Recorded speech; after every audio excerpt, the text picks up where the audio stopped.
Good Monday Matters. I hope you had a great Sabbath and are looking forward to a wonderful week, enjoying all that God has in store for you.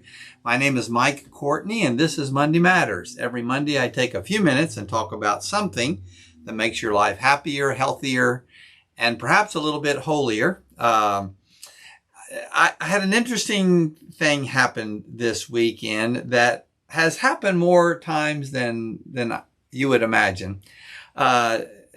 Doris and I decided to go to the hospital to visit a family friend that has been very, very sick.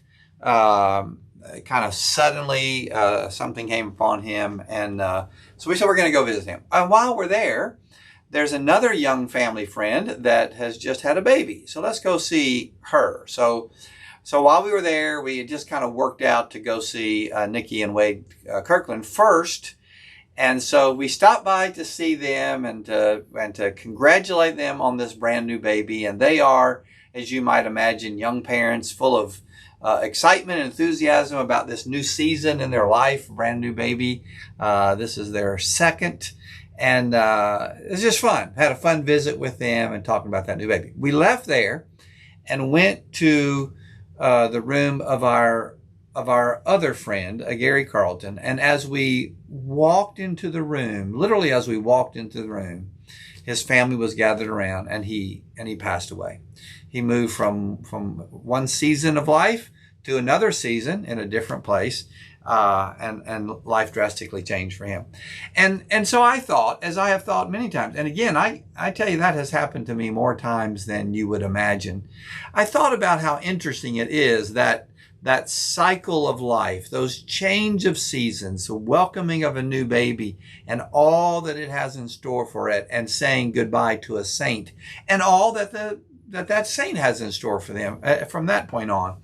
It's about seasons. Life is about seasons. Speaking of seasons, I'm dressed like this because I just came from John Michael's JV championship game. This is that season, the baseball season, when we see a lot of John Michael's games.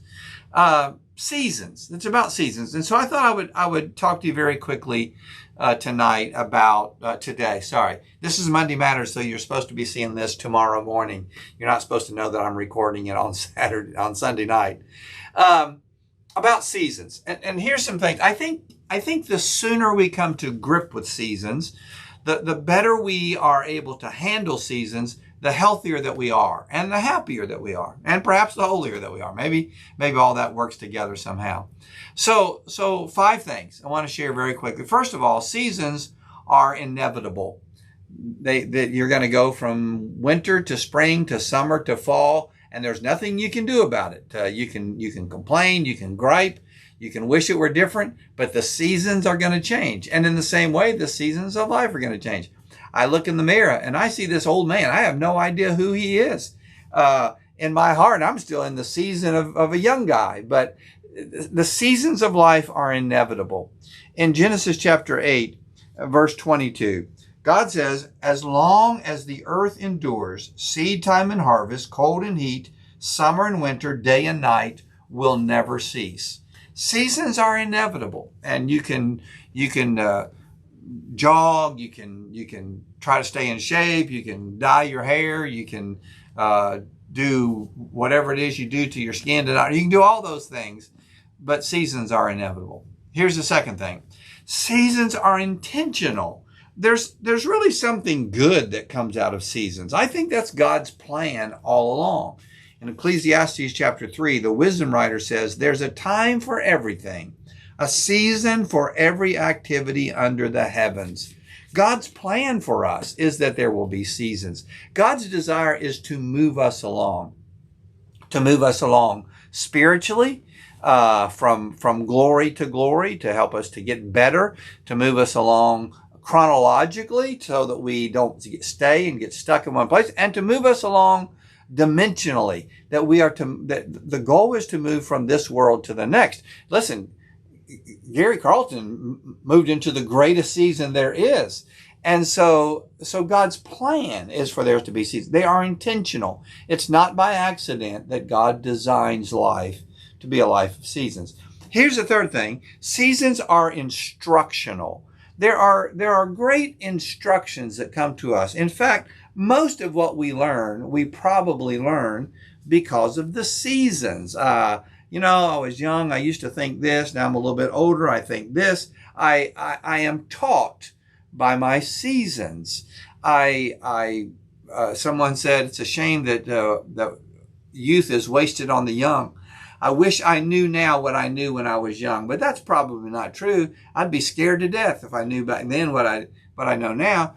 Paul, I think that's part of what Paul has in mind when he says, forgetting those things which are behind, I press on. The goal in life, the ambition of life is to learn from one season to the next, to get better, to get wiser, to get smarter, to learn. And so seasons are instructional. They're inevitable, they're intentional, they're instructional. And here's the third thing. Seasons are inspirational, or the fourth thing. Speaking of learning things, seasons are inspirational. I am inspired by the moving of the seasons. I'm inspired to do better, to dig deeper, to stand firmer, to be wiser, to leave a legacy.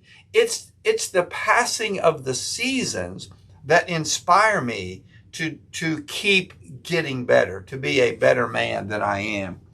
Matthew chapter 24 and verse 32. Jesus says, now learn this lesson from the fig tree. As soon as its twigs get tender and its leaves come out, you know that summer is near. Learn lessons from the seasons. Whatever season you're in, you have some things you can teach the people behind you. And so be inspired to do that. Seasons are inevitable, intentional, instructional, inspirational. And then here's the last. I know it doesn't start with an I, but it sounds like it does. Seasons are enjoyable. The sooner we learn that, the better off we are. We quit railing against aging. We quit railing against the changing of the seasons, and we learn to enjoy the season that we're in. We're learned to, Paul says again in Philippians, I've learned to be content, whatever state I'm in. When I was young, I wasn't very content, but I've learned to be more content now. And so seasons can be enjoyable. Let me go back to Ecclesiastes again. And the writer of Ecclesiastes, after following that, there's a time for everything. The writer says this, God has made everything beautiful in its time.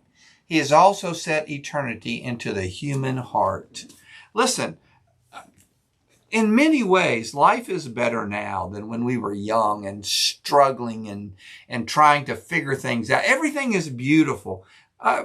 This is a little too much information. My wife is far more beautiful to me than she has ever been. And she has a few seasons under her belt. Hopefully she won't listen to this. Listen, I have a lot of seasons under my belt. To enjoy the seasons, to enjoy where you are, that stage of life, that season of life. So how do you do that? Let me close with these four things to help you do that. First of all, make the most. Make the most of every season. I'm going to do the very best I can in this season. I can't do what I could do when I'm 20, but I can do things now that I couldn't do when I was 20. Make the most of every season. Number two, stay in the season. Stay in the moment. Don't worry about what's coming next. Don't look back into the past. Stay in the season. Number three, look for the lesson. Look for the lesson in the season. God's teaching you something. He is making something of you. Number four, cherish the connections. In many ways, I am closer to people, more connected, even with young people, with my children, with young friends at church than I ever have been. Cherish the connection. And then number five, give it to God. Whatever season you're in, give it to God. So, seasons. It's all about seasons. They're inevitable. They're instructional. They're informational. They're inspirational. And they're enjoyable if you'll make it that way. Speaking of seasons, John Michael, Central Magnet School, won the championship, JV Mid-State Championship. So that's a great season. And now comes the next season. God bless you. Have a good season today.